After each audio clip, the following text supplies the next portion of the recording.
Hello, ladies and gentlemen.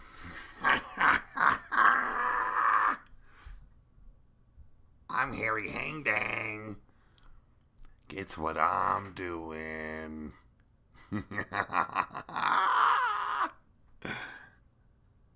I found something in my shorts. You want to know? You want to know what it is? Ladies and gentlemen, I found a snake. It's a little bit dirty. It was playing in the sand. I dug a hole and I put it in there. God damn it! What the hell? Get out of here. Get your hunchback ass out of here. Unbelievable, folks. Harry Hangdang, go home. But I'll have a home. Get. Now. I gave you your shot. You did it again. Get out of here. Ladies and gentlemen, this is Pillar to Post Radio. Once again, I'm your host. Yes, ladies and gentlemen, this is Pete Wall. Now, there's been a lot of commotion going on here in the Wasteland. And I've got big breaking news for everyone here tonight. Now, yesterday, I received word that Kindred Nation invaded the underworld. Yes, that is correct, ladies and gentlemen. Kindred Nation invaded the underworld, went in, captured the Empress of the Wasteland, Mrs. Evie Bloodyard. That is correct. Now we all know that Kindred's Wrestling Mama won a 4-woman over-the-top battle royal. She had the right to pick a captive of her choice. Basically, it was supposed to be a gesture of good faith from the losing team. But Kindred Nation, on their own terms, walked into the underworld, deep into the catacombs of what they call their home, and captured the Empress of the Wasteland. And now, Evie Bloodshed, the Empress of the Wasteland, is in Kindred Nation, a POW of this huge Wasteland Domination war that's being taken place currently. Now, you guys know what has been going on lately. That is the biggest news we have to give you. So, that being said, Evie Bloodshed, the Empress of the Wasteland, must now battle for Kindred Nation. On top of that, we've got a lot of other things to discuss. But first, we're going to start off with showing you how this is all breaking down. Wait, just a second. Let's do this the right way. Besides Evie Bloodshed being taken captive, we also have the downfall of Capital City, folks. Yes, the Capital City has been overrun by the OPEC Brotherhood from down in OPEC Nation. As you can see on your screen, there it is. OPEC Nation stamped right over Capital City. So that is a big downfall for what used to be known as South America, now being strictly led by the OPEC Brotherhood and their nation. So that has opened up the avenue for them to attack either the Barons across the seas or walk into Azteca Nation and try and dominate a new nation.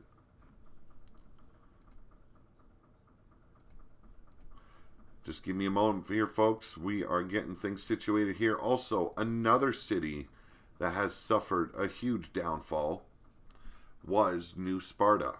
The Viking horde from Valhalla invaded New Sparta, wiped them off the map. They are now all Vikings of Valhalla. A big downfall for what used to be known as North America. But let's take a look at the map currently, and you guys can see how things are shaping up. Now, what once used to be all OPEC Nation down in South America is now Opaque Nation. All one color now. They have opened up the doors to go across the seas, attack the Barons. They have also opened up the borders to go run into Aztecan Nation. Those two nations are connected, and the war is going to get bigger. So now, you also have Valhalla. You can see that all in orange. And they now have overrun New Sparta. Unbelievable turn of events, folks. You can see Valhalla all in orange, Aztecan Nation in white, Warrior Nation in gold, Opaque Nation in a very opaque looking blue, and then we've got Kindred in green, the Barons in black. You've got the Purgatory crew of the Fallen Angels in red, and then you've got Tartarus in a light blue. You've got Noctis Imperium, also known as the Dark Circus of the Underworld, in purple. Eternity in blue. They're being overrun slowly by Regulators, as well as Steel City in the yellow, Regulators in the green. Quite the turn of events this week. Two nations have fallen. Tartarus looked like it was going to fall. One man left standing due to the leaders, known as the Suffering, sneaking out like a pair of snakes in the grass. Left Silver Bullet standing alone. He was invaded by none other than Underworld. Underworld sent in their biggest man in Shifty, the Drunken Dragon Clown. Surprisingly and shocking the fans at the arena, Silver Bullet won the match, captured his very first prisoner of war, and now looks to grow Tartarus once again to a great nation. So Tartarus now has two men. Shockingly, Eternity really suffering at the attacks from Steel City as well as the Regulators. Seems like Steel City and Regulators working well together, trying to take out Eternity as a collective. Unbelievable turn of events, folks. Unbelievable. And now, we're going to get into showing everybody what it looks like. And I do apologize once for Harry Hangdang's actions at the top of the show. But we're going to start off with the Barons, I guess. The Barons are down to 4 members. They've been having brutal attacks against Purgatory. Purgatory has captured many of their members now. So the Barons are now left with Demented as the only male left standing. You've got Doll Baby, Speranza, and Hot Cheese. Not looking good for the Barons. Now, I've got to say, though, that Doll Baby and Speranza did a fine job in their handicap match by recapturing none other than Hot Cheese. But what does this say? Does Bone Dog, Ripper Springheel, and Matt Outlaw have to worry about these women being left in the care of Demented? We're going to find out in the weeks to come. But Aztecan Nation growing steadily. Yes, they've been having their wars with Warrior Nation. Unbelievable wars it has been. Now, Aztecan Nation has lost Scuzz, one of their biggest fighters. But a newcomer entered the Wasteland on a big, rusted up bucket of heat known as a tank. He is War. He has joined their party, their war party. But let's make the rundown. Chance Harper leading Aztecan Nation at the moment, along with War. And then the newly captured Sir Dragon, Dave Wall, Mark Bilsma. Also, Shannon Wall and Samantha Wall, all captured by Aztecan Nation warriors. And then you've got the rest of them: Alexa Weiss, Goddess of Fancy, Maggie May, and Miss Jiggles, as well as Cassie Joe. Quite the crew there, folks. It is looking good for Aztecan Nation, but they have their worries. Look at how Valhalla has grown. Look at how they have steamrolled over into Kindred, as well as overtaking New Sparta. We go from there and we talk about Eternity. Yes, Eternity has been taking their hits, but they have managed to capture a couple of members. So, leading right now is Frozen Rage, D-Train, Susie the Elf, and Oxidizing Angel, the last 4 members of the original Eternity. They have captured the likes of Mark Caliber, Bocephus Brown, as well as Cougar Silver. But I gotta wonder, if these attacks keep on coming from 2 fronts, how long and how much longer can Eternity hold on? We're going to be finding out in the coming weeks. Has been quite the ride for them. But from Eternity, we move on to Kindred. And Kindred has been doing fairly well in their attacks. Yes, indeed they have. But they've also lost crucial members, like I just announced earlier on. They lost, through an invasion, 1 Evie Bloodshed. Oh, what am I talking about? I do apologize. We're talking about Kindred right now, not the Underworld. Sorry. Give me a few seconds here to collect myself. Harry Hangdang has his mind muddled up, folks, but we're going to go with it. Kindred Nation has lost crucial members in Griffith Davian, as well as Terrell Johnson and others. But let's talk about the people that are still here. They've got the likes of Fred Starr, John the Revelator, Lord Amadeus, Judgment, Johnny Platinum, Wrestling Mama, Bubs, Missy Canuck. Now the people they've captured have been She-Hulk Chick, just captured Evie Bloodshed, the Empress of the Wasteland, Cassie Madam Red, alongside Yeti Bloodshed. Not looking good for the Underworld, but looking a little bit better for Kindred Nation. So from Kindred we move on to Opaque Nation. Yes, Opaque Nation doing fairly well. They have yet to lose a member. The original members, Killer Neptune, Paragon of Greatness, Uncle Frank, and Beardy. They have captured the likes of AJ Jenks, Daniel Doring, Gator Dean, as well as Jeremy Hyde. Talk about a powerful group of individuals, the Warriors from Opaque Nation, toppling Capital City, capturing the captain himself, Daniel Doring, the man that chased the savior of the Wasteland out of Capital City. Now, if they can keep on going about their business the way they have, unhindered and unstoppable, as they have done thus far, I've got to worry about the Barons, as well as Azteca Nation. Is this collective too strong to be stopped? Well, from there, we will be moving on to Purgatory. Purgatory, one of the strongest collectives at the moment, one of the strongest nations at the moment. I got to give them full credit, but they are trapped in their little corner of the world. They don't really necessarily need to worry about anyone besides the Barons at the moment. But what happens when they open up that door and they crush the Barons? Right now they have Damian Adams, Twitch, Almar Wolf, Joker, Nightmare, Damien, Destroyer, Jester, Evil Eyes, and they've captured the likes of Ripper Springheel, Matt Outlaw, and Bone Dog. They did also capture Hot Cheese, but Hot Cheese was recaptured by the Barons. A pretty strong nation currently.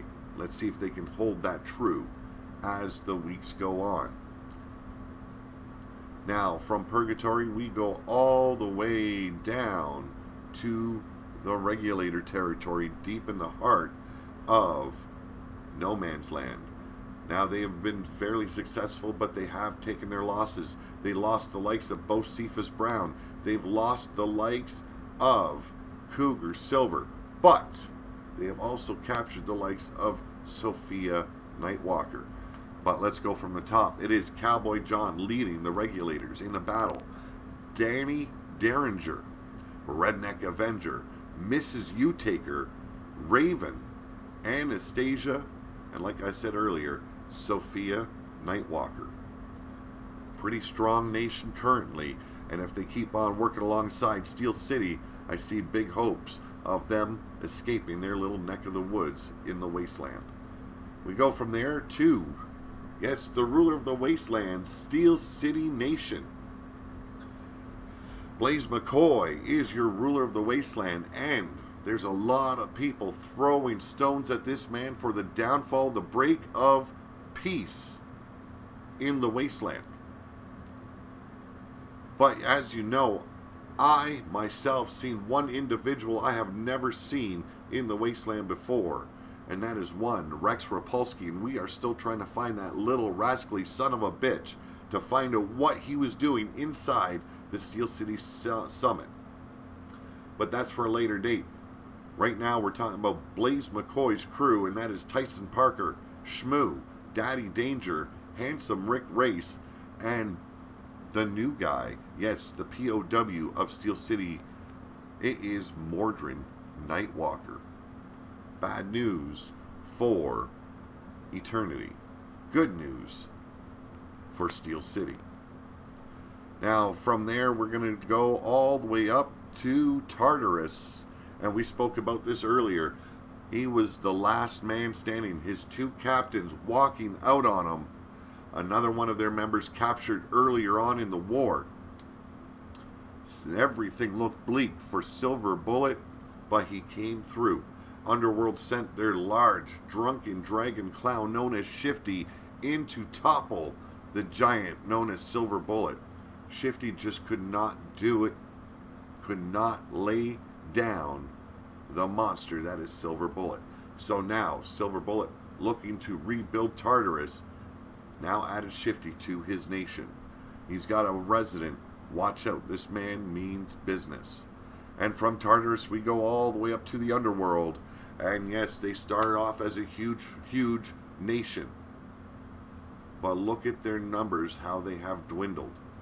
We've got the likes of Bad Jam, Holly Cyanide, Super Nacho, Mondo, Vrock Molotov, Giggles the Clown, and Jane Bones.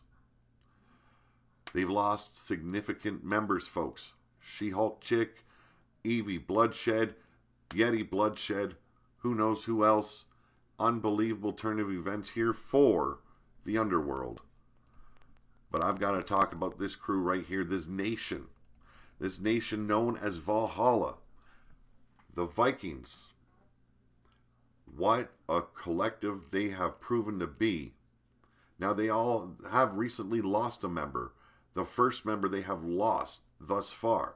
But we'll get to that when we discuss the final crew. They are left with Enoch, Thor, and Ronan Hart. Yes, Ansgar, the twin brother of Enoch, captured. But you've got the likes of Terrell Johnson, Razor, Griffin Davian from Kindred. What a great match that was. And it proved that the Viking Horde is nigh unstoppable. But then they also captured, like I said, New Sparta, Adam Guerin, Little Feck, Young Samurai, and Josh Dynamite. But that was not the end of it. They went into Warrior Nation and took Austin Wall as well as Ben Wall. And then they went into New Sparta and took Ricky Vaughn. Unbelievable. This is a powerhouse nation, folks. They've got one thing on their mind, and that is war. And it is all about conquering the next nation. The nations are going to have to watch out for this crew taking them and wiping them out. The Viking Horde is coming, folks. Be prepared. Now, that leaves us with one final nation, and they have taken their hits, as you've seen on the Viking, or the Valhalla board. But they have done fairly well in recent days. So, the Godfather still leads the Warrior Nation. And then you've got Uncommitted the Merciless, Cody Smith, Macy Lucas, Austin Wall, and Nadine. Yes, I, Pete Wall, the Godfather of Warrior Nation, has reclaimed my son from the Viking Horde. Austin Wall returns to Warrior Nation. I want to apologize for my brother. I had to leave you behind, but I have no doubt that you can handle things on your own. Now, Warrior Nation has also captured the likes of Scuzz in a one-on-one battle. I threw down with the man I used to call friend, Scuzz. We are still friends, folks. we are still friends. And what better way to bring Scuzz into Warrior Nation than to beat him down, pin his shoulders down to the mat, and claim the prize. But I didn't just do that, folks. I went into an elimination chamber. I took out the man known as Ansgar, the twin brother of Enoch from Valhalla, and Jake Bagwell. Jake Bagwell, you fell like a bitch, and now you have no choice but to wrestle alongside the man you hate most in RWO. So now, you have no choice but to work alongside the man that has been beating your ass up and down the dirt roads for months. So, ladies and gentlemen, you get a fairly good picture of what has been going on here in the Wasteland. I want to thank everybody who has participated. I want to thank everybody who has gone into the battlefield, come out victorious, and even those that have fallen, because you put your heart on the line, you put everything out there. Wasn't your fault you lost. The other man was just a little bit better. Now, this will all culminate when we have a few nations left standing, and you know the nations are going to grow to huge nations. And when those nations collide at the end, it is going to be a war unlike you have ever seen here in the Wasteland. There will be only one nation left standing, folks. So be prepared for that war. If you have low numbers now, you need to start kicking some ass. You need to step up your game. You need to step up your strategy. Because when the door is knocked upon and you open it, and it's Warrior Nation, or it's Viking Horde, or it's Kindred, or it's the Underworld, or could be the ruler of the Wasteland, you better be on guard and ready to throw down, because this is Wasteland Domination. Get ready for the war of a lifetime. This is Pete Wall. It's been good news, and it's been bad news. I'm out of here.